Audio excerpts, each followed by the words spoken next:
नमस्कार दोस्तों, मैं हूं लोकेश कुमार और आपका स्वागत है द नॉलेज प्लेटफॉर्म पर। अभी तक हमने परसेंटेज चैप्टर से 5 प्रकार के क्वेश्चंस को पढ़ा। 5 प्रकार के क्वेश्चन में लास्ट टाइप यानी टाइप 5 क्या था? Questions based on election. तो इलेक्शन में हमने एक ही क्वेश्चन पढ़ा था, जिसमें से 7 क्वेश्चन हमने बनाए थे एक क्वेश्चन का डाटा देके।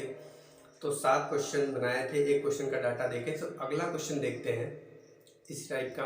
आइए देखते हैं नेक्स्ट क्वेश्चन। कह रहा है एक चुनाव में 2 उम्मीदवार थे। चुनाव में 2 उम्मीदवार थे, 20% लोगों ने वोट नहीं डाले, 12.5% वोट अवैध घोषित कर दिए गए। विजेता उम्मीदवार को 80% वोट प्राप्त हुए और वह 42,000 वोट से विजयी हुआ। तो ज्ञात कीजिए कितने लोगों ने मत दिया। यानी आपको ज्ञात करना है कि कितने लोगों ने वोट डाले। तो क्वेश्चन क्या कह रहा है? हमने बताया था कि इलेक्शन में वोट कितने माने जाते हैं? 100%। फिर यहाँ से 2 कंडीशन बनती है, कुछ वोट पढ़ते हैं कुछ वोट नहीं पढ़ते हैं। तो क्वेश्चन में क्या कह रहा है? कितने वोट नहीं पढ़े हैं? 20% वोट नहीं पढ़े हैं, यानी 20% अगर नहीं पढ़े हैं तो पढ़ेंगे कितने? 80%। 100 माइनस 20 इज इक्वल टू 80%। फिर कह रहा है 12.5% वोट अवैध घोषित कर दिए गए। तो 12.5% एक वैलिड, दूसरा इनवैलिड। तो वैलिड वोट्स, इनवैलिड वोट्स। कह रहा है 12.5% वोट अवैध घोषित कर दिए गए। अवैध घोषित कर दिए गए तो 12.5% की फ्रैक्शन वैल्यू अगर निकाली जाए तो कितनी आएगी? 1/8। मीन्स 80% का 1/8। तो 80% का 1/8 कितना हुआ? 10%। Means 10% vote of 80% declared invalid. तो कितना बचा? 80 माइनस 10 तो 70% वोट क्या हुए? वैलिड हुए। अब जो वैलिड वोट्स होते हैं उन्हीं पे क्या होती है? हार और जीत। तो एक तरफ विनर कैंडिडेट, दूसरी तरफ लूजर कैंडिडेट। तो कह रहा है कि विनर कैंडिडेट ने 80% मत प्राप्त करके 42,000 मतों से विजय हासिल की। तो 70% का 80% निकालना है हमको। क्यों? क्योंकि वैलिड वोट जो है उन्हीं पे हार और जीत होगी। तो 70% निकालेंगे तो 70% का 80%, 70% का 80%, तो कितना आएगा? 56% वोट कितने किसने प्राप्त किए? विनर कैंडिडेट ने। तो लूजर ने कितने प्राप्त किए? 70 माइनस 54 तो 14%। अब हार और जीत किस पे होगी? जो इन्होंने डिफरेंस इसमें है, तो जो इसमें डिफरेंस है उन्हीं पे हार और जीत होगी। तो डिफरेंस टोटल कितने का है? 42% का डिफरेंस है। लेकिन रियल में कितना कह रहा है? कितने वोट से जीत रहा है? 42,000। तो 42,000 को कर दिया तो 1% की वैल्यू यहां से कितनी आ गई? 1000। 1% इज इक्वल टू 1000। तो कह रहा है कि कितने लोगों ने वोट दिया? Did cast their votes. तो हम क्या करेंगे? 80% कास्ट हुए थे वोट। तो आंसर आपका क्या हो जाएगा? 80 इंटू 1% की वैल्यू 1000, तो 80,000, यानी 80,000 लोगों ने मतदान किया। क्वेश्चन को एक बार फिर से समझ लेते हैं। कहता है कि एक चुनाव में 2 उम्मीदवार थे, 20% वोट नहीं पड़े, तो पड़ेंगे कितने? 80%।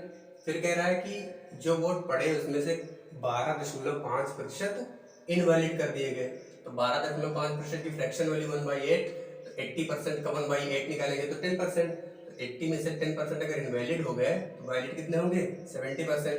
फिर कह रहा है कि विनर कैंडिडेट ने 80% वोट प्राप्त किए। तो वैलिड वैलिड वोट्स का 80% कितना हुआ? 56%। तो 70 माइनस 56 कितना आ जाएगा? 14% लूजर ने प्राप्त किए। तो दोनों में डिफरेंस कितना? 42% का। लेकिन रियल में कितना डिफरेंस? 42,000 का।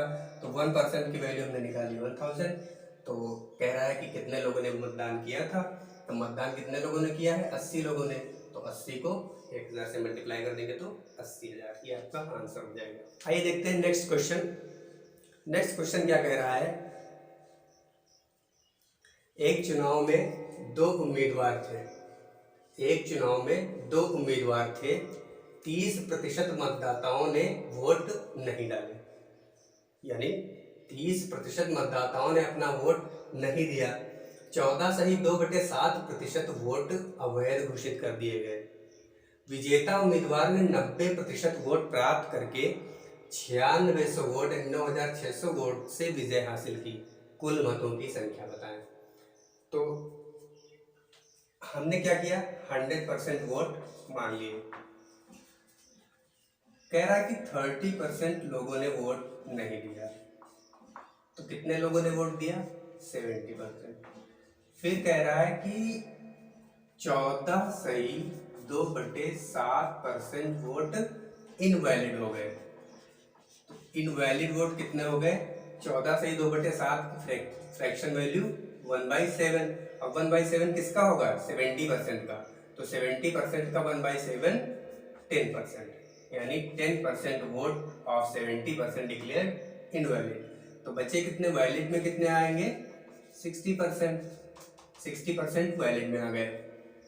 अब इसी वैलिड वोट्स पे ही विनर और लूजर का डिसीजन होगा।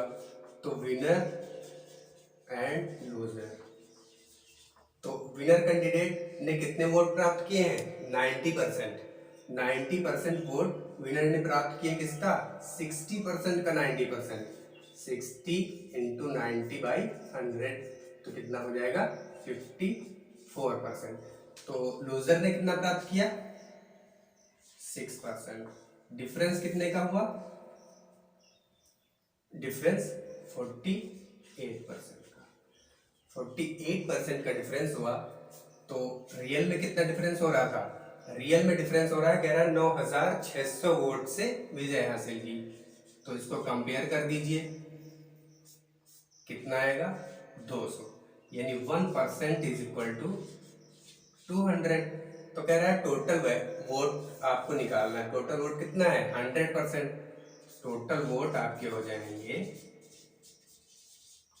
100 × 200 इज इक्वल टू 20,000, ये आपका आंसर हो जाएगा।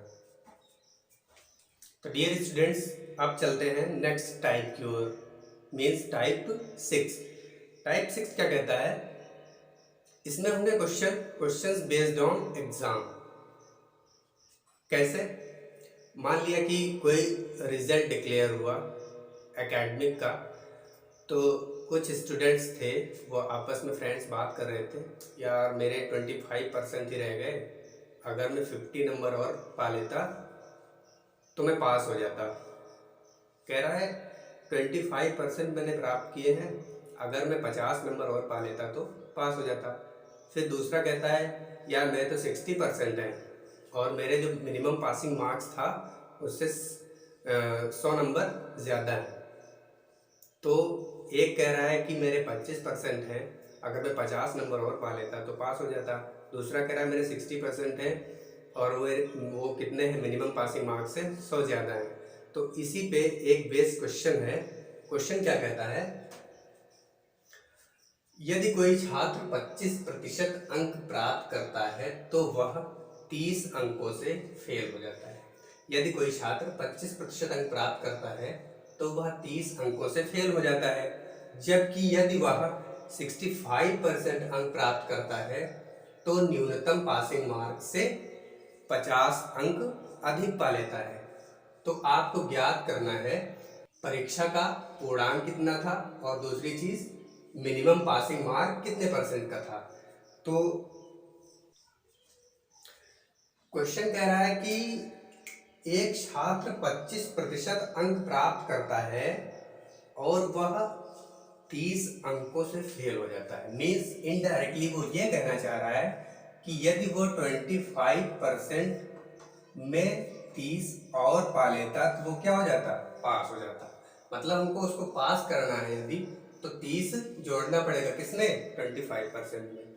दूसरा क्या कह रहा है कि अगर वो 65% नंबर पा लेता है तो उसके मिनिमम पासिंग मार्क से 50 अंक ज़्यादा हो जाते हैं, 50 अंक ज़्यादा हो जाते हैं।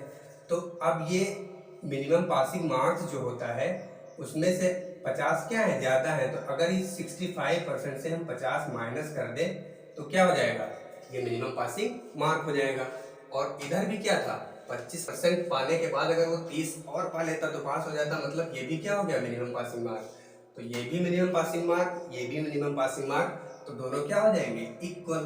अब दोनों इक्वल हो गए तो परसेंट वैल्यू को एक तरफ कर लीजिए, 65 minus 25 is equal to 30 plus 50। तो 65 माइनस 25 कितना हुआ, 40% इज इक्वल टू 80। तो 1% की वैल्यू क्या आ गई, 2। अब पहला क्वेश्चन क्या कह रहा है, परीक्षा का पूर्णांक कितना था, यानी कि मैक्सिमम मार्क्स कितने थे। तो मैक्सिमम मार्क्स हमेशा क्या होंगे, 100%। मैंने क्या बताया था, कोई भी चीज़ अगर पूरी पूरी माननी हो तो कितना मानेंगे, 100%। तो 100 इंटू 1% की वैल्यू 2, तो कितना हो जाएगा, 200। दूसरा क्वेश्चन क्या कह रहा है, मिनिमम पासिंग मार्क परसेंटेज। तो मिनिमम पासिंग मार्क कितना था ये आपको निकालना है। तो ये भी मिनिमम पासिंग मार्क, ये भी मिनिमम पासिंग मार्क, तो आप इनमें से कोई भी एक चूज कर लीजिए। चलिए मैं दोनों को दिखा देता हूँ। तो पहला लेते हैं ये वाला, 25% प्लस 30। तो ऐड तभी होंगे जब दोनों सजातीय पद होंगे, मीन्स ये परसेंट में है तो ये भी क्या होगा, परसेंट में। तो इसको परसेंट में कन्वर्ट करने के लिए 30 जो अंक है वो किसते हैं, पूर्णांक कितना था, 200 का। तो 200 से डिवाइड और परसेंट में कन्वर्ट करने के लिए 100 से मल्टीप्लाई, तो कितना हो जाएगा, ये 15। तो 25% प्लस 15, तो ये कितना हो जाएगा, 40%। यानी मिनिमम पासिंग मार्क कितना था, 40%।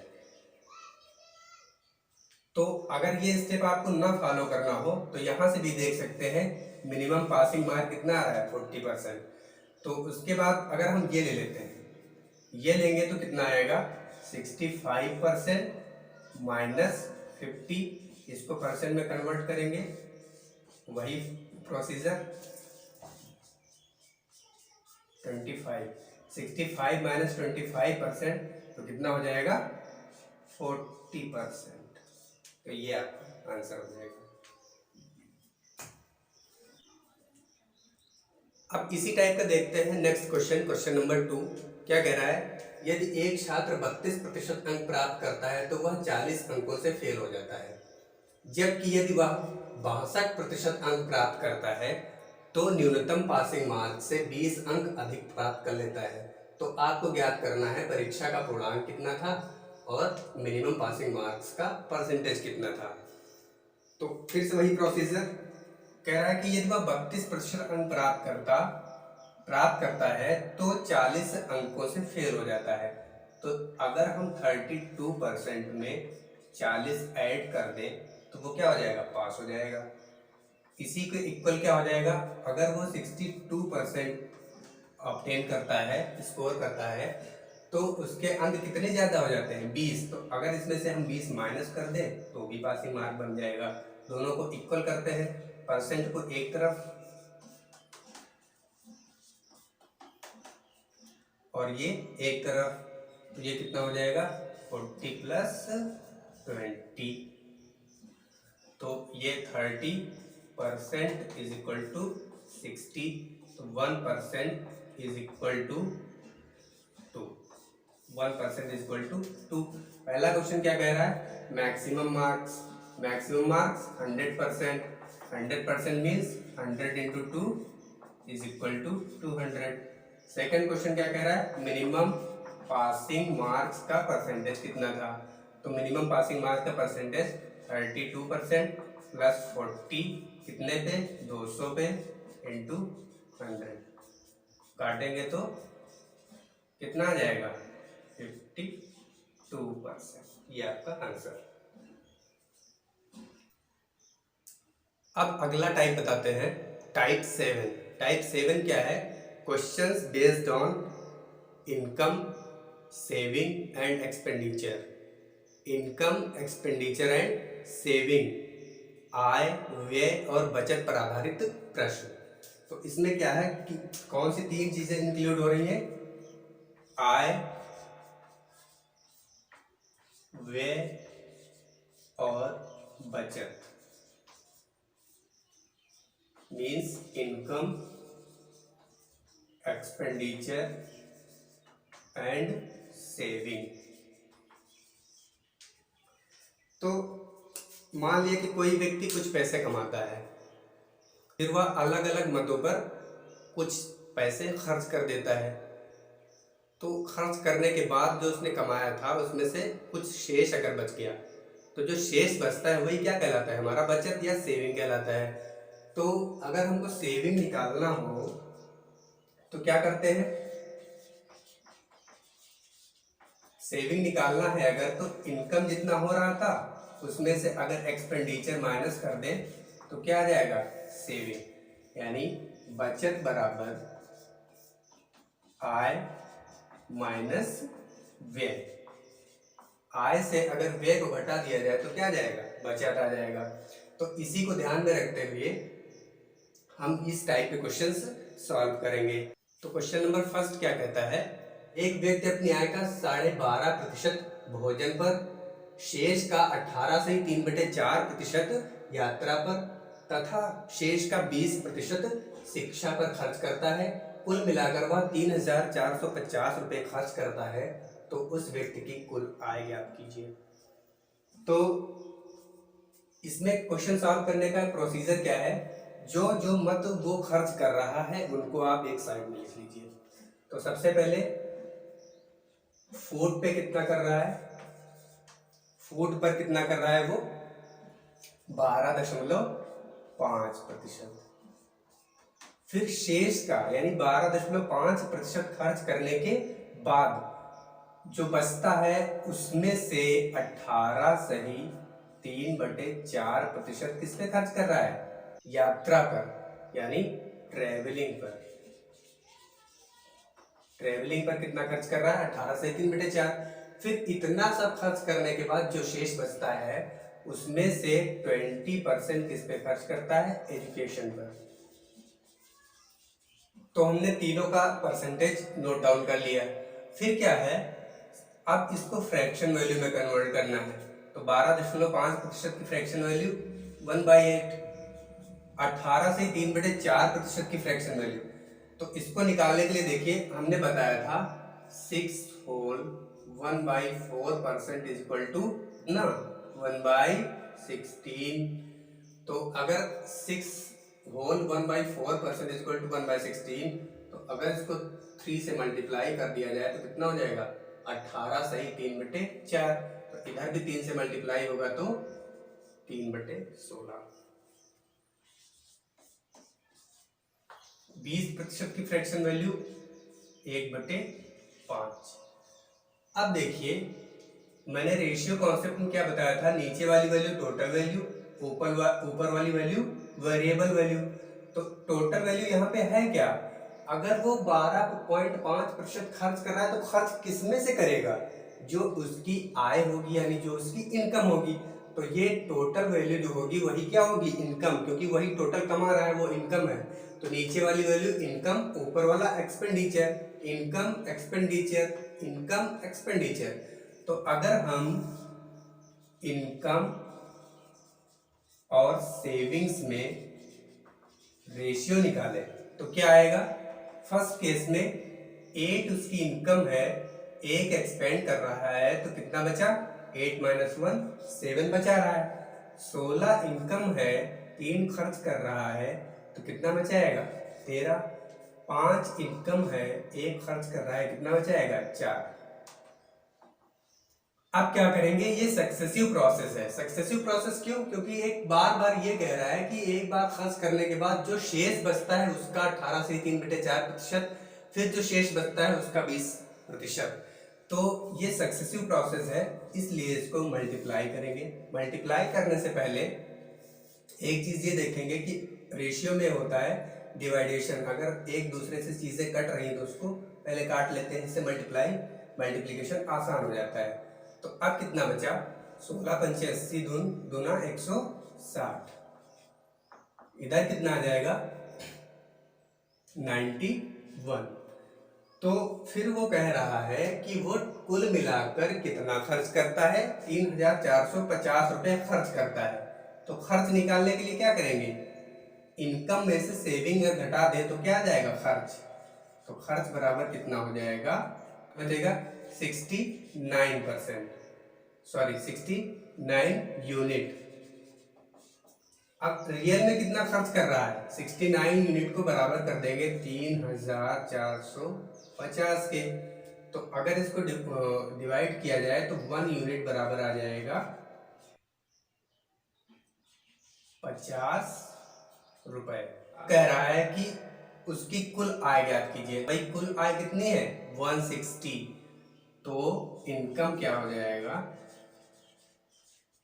इसको कितने से मल्टीप्लाई कर देंगे 50 से, तो 160 इंटू 50 इज इक्वल टू 80,000 रुपए। तो व्यक्ति की कुल आय कितनी आ गई 80,000 रुपए। एक बार फिर से देख लेते हैं प्रोसीजर क्या है। जितने भी अलग अलग मदों खर्च करता है उन सभी मदों को लिख लेते हैं परसेंटेज में, फिर उनकी फ्रैक्शन वैल्यू निकाल लेते हैं। तो खर्च किस में से करता है, इनकम में से, तो नीचे वाली वैल्यू टोटल वैल्यू कहलाती है। Total value means income, income minus expenditure क्या हो जाएगा सेविंग। अगर इनकम 8 है, 1 खर्च कर रहा है 7 बचाएगा, 16 इनकम है 3 खर्च कर रहा है तो 13 बचाएगा, 5 इनकम है 1 खर्च कर रहा है तो 4 बचाएगा। तो इस प्रकार से सक्सेसिव प्रोसेस से मल्टीप्लाई करेंगे, 160:91 रेशियो हो गया। फिर कह रहा है खर्च करता है कितना 3450 रुपए, तो खर्च क्या करेंगे, इनकम माइनस सेविंग करेंगे तो 69 यूनिट आया। इस 69 यूनिट को 3450 के बराबर कर दिया तो 1 यूनिट का मान 50 आ गया। मींस इनकम उसकी कितनी है 160, 50 से मल्टीप्लाई कर देंगे तो 80,000। इसी टाइप का नेक्स्ट क्वेश्चन देखते हैं। क्वेश्चन नंबर 2 कह रहा है एक व्यक्ति अपनी आय का 25% मकान के किराए पर, शेष का 20% खाने पर तथा शेष का 15% यात्रा पर खर्च करता है और 3060 रुपए बचाता है। लैंग्वेज को ध्यान दीजिए, क्वेश्चन सॉल्व होता है जिससे लैंग्वेज को पकड़ गई।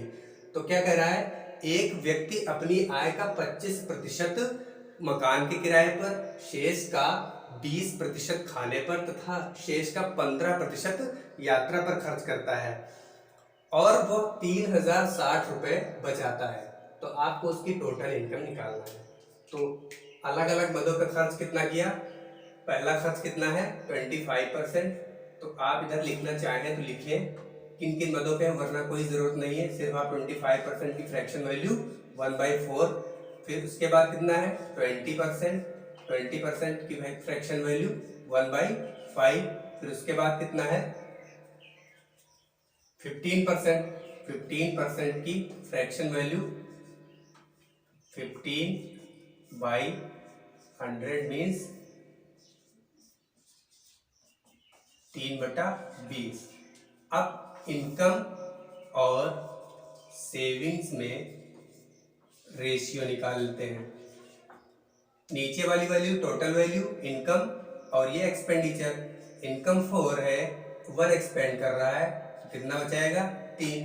सेकेंड केस में 5 इनकम है, 1 एक्सपेंड कर रहा है, कितना बचाएगा 4।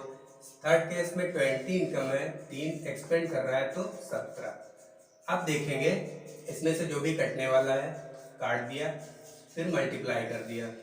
मल्टीप्लाई करने पे 100:51, तो कितना यूनिट बचा।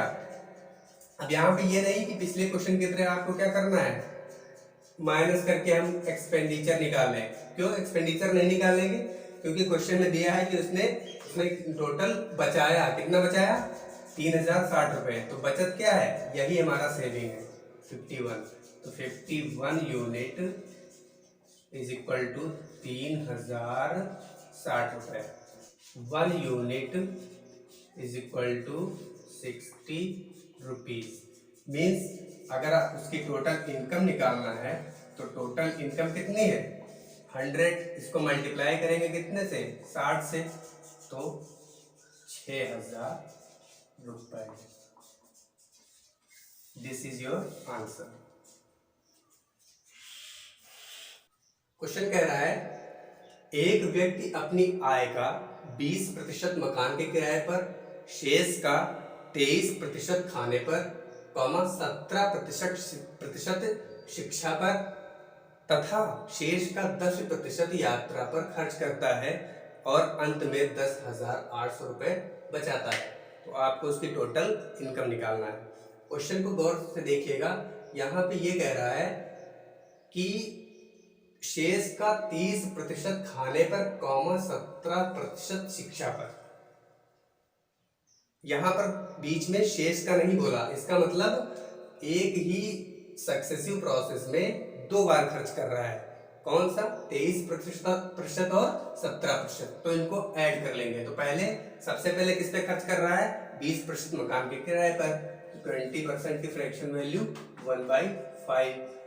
फिर उसके बाद क्या कर रहा है कि शेष का 23% किस पे खर्च कर रहा है खाने पर, और 17% शिक्षा पर। 23 और 17 को कर लेंगे ऐड, क्योंकि शेष का दोनों में नहीं बोला, एक बार शेष का बोल के दोनों को एक ही में बोल दिया है। इसका मतलब दोनों प्रोसेस एक ही साथ होंगे। तो 23 और 17 40, यानी 40% जो होगा वो किस पे खर्च करेगा, दोनों मिला के, खाने पे और शिक्षा पे। तो 40% की फ्रैक्शन वैल्यू कितनी हो जाएगी 2/5। फिर आगे क्या कह रहा है कि शेष का 10% यात्रा पर खर्च करता है। तो शेष का 10% मीन्स 10% की फ्रैक्शन वैल्यू 1/10। अब अगर इनकम और सेविंग में रेशियो निकाल लिया जाए तो क्या आएगा, इनकम अगर 5 है, 1 एक्सपेंड कर रहा है, तो सेविंग कितनी होगी 4। इनकम 5 है, 2 एक्सपेंड कर रहा है, तो कितना बचेगा 3। 10 इनकम है, अगर 1 बचा रहा है तो 9। अब यहाँ से कुछ कटने वाला नहीं है, तो मल्टीप्लाई कर देंगे, कितना आ जाएगा 250, 108। अब वो क्वेश्चन में क्या कह रहा है कि अंत में 10,800 रुपये बचाता है। बचाने का मतलब यही बचा रहा है सेविंग। तो इधर कितना 160 यूनिट बचा रहा है, लेकिन रियल में कितना बचा रहा है 10,800 रुपये। काटेंगे तो कितना आएगा 100। 1 यूनिट इज इक्वल टू 100। तो अगर आपको उसकी टोटल इनकम बतानी है तो 250 उसकी इनकम है, मल्टीप्लाई करेंगे 100 से, तो कितना आ जाएगा 25,000 रुपये। That is your answer. तो डियर स्टूडेंट्स, आइए देखते हैं नेक्स्ट टाइप, मीन्स टाइप 8। तो टाइप 8 में क्वेश्चन होंगे जो वो questions based on Venn diagram पे। तो डायरेक्टली हम क्वेश्चंस पे चलते हैं। पहला क्वेश्चन क्या कह रहा है, एक कक्षा में 50% विद्यार्थी गणित में, 55% विद्यार्थी अंग्रेजी में तथा 10% विद्यार्थी दोनों विषयों में पास होते हैं और 60 विद्यार्थी दोनों विषयों में फेल हो जाते हैं। तो आपको ज्ञात करना है कि परीक्षा में कुल कितने विद्यार्थी सम्मिलित या उपस्थित हुए। दूसरी चीज ज्ञात करना है कितने विद्यार्थी केवल एक विषय में पास हुए, और तीसरी चीज आपको ज्ञात करना है कि कितने विद्यार्थी कम से कम एक विषय में पास हुए। तो सबसे पहले इसमें क्या करना है, जो चीज दोनों में हो, तो वेन डायग्राम कैसे बनाते हैं, अगर 2 सब्जेक्ट हैं तो कुछ ऐसे हम वेन डायग्राम बना लेंगे। ये मैथ्स, ये इंग्लिश। तो हमने इंटरसेक्ट क्यों किया, इंटरसेक्शन क्यों किया, क्योंकि कह रहा है 15% विद्यार्थी दोनों विषयों में, तो दोनों विषयों में वही आएंगे जो इंटरसेक्ट करेंगे। 15% क्या कर लिया हमने, एक सिलेक्ट कर लिया क्योंकि ये दोनों में है, इसी को हमको उठाना है, क्वेश्चन में पुटअप करना है सबसे पहले इसी चीज को, दोनों विषयों वाला। तो 15% विद्यार्थी दोनों विषयों में पास होते हैं। अब पहले लैंग्वेज में आ जाइए, कह रहा है 50% विद्यार्थी मैथ्स में पास होते हैं। तो अगर 15 इधर शामिल हो चुके हैं, यानी कि ये भी तो मैथ्स वाले ही हैं, तो 15 माइनस 50 माइनस अगर 15 करेंगे तो 50 माइनस 15 कितना बचेगा 35%। अब देखिए 35 प्लस 15, 50% बन रहा है। 50% किस में पास हो रहे हैं? मैथ में। कह रहा है इंग्लिश में 55%, तो 15 में कितना जोड़े तो 55% हो जाए? क्यों? क्योंकि ये भी तो इंग्लिश वाले ही हैं। तो 55 में 15 में कितना जोड़ेंगे? 40% अगर जोड़ दें तो ये कितना हो जाएगा इंग्लिश में? 55%। तो आगे देखते हैं। अब टोटल पास्ट स्टूडेंट कितने हो जाएंगे? टोटल पास्ट स्टूडेंट्स ऐड कर लीजिए। 35 प्लस 15 प्लस 40 कितना हो जाएगा? 90%। मीन्स 90% लोग या स्टूडेंट्स पास हुए। तो फेल कितने परसेंट होंगे? 100% में से 90% तो 10%। यहां से देखिए फेल स्टूडेंट कितने हैं? 10%। लेकिन रियल में कितने हैं फेल हो रहे हैं? जो दोनों विषयों में कितने हैं? 60 स्टूडेंट। तो 1% की वैल्यू कितनी हो जाएगी? 6 के बराबर। इस वैल्यू का यूज करके हम निकालेंगे पहले क्वेश्चन का आंसर। पहला क्या कह रहा है? कितने विद्यार्थी परीक्षा में सम्मिलित हुए? परीक्षा में हमेशा कितने विद्यार्थी सम्मिलित होते हैं? 100%।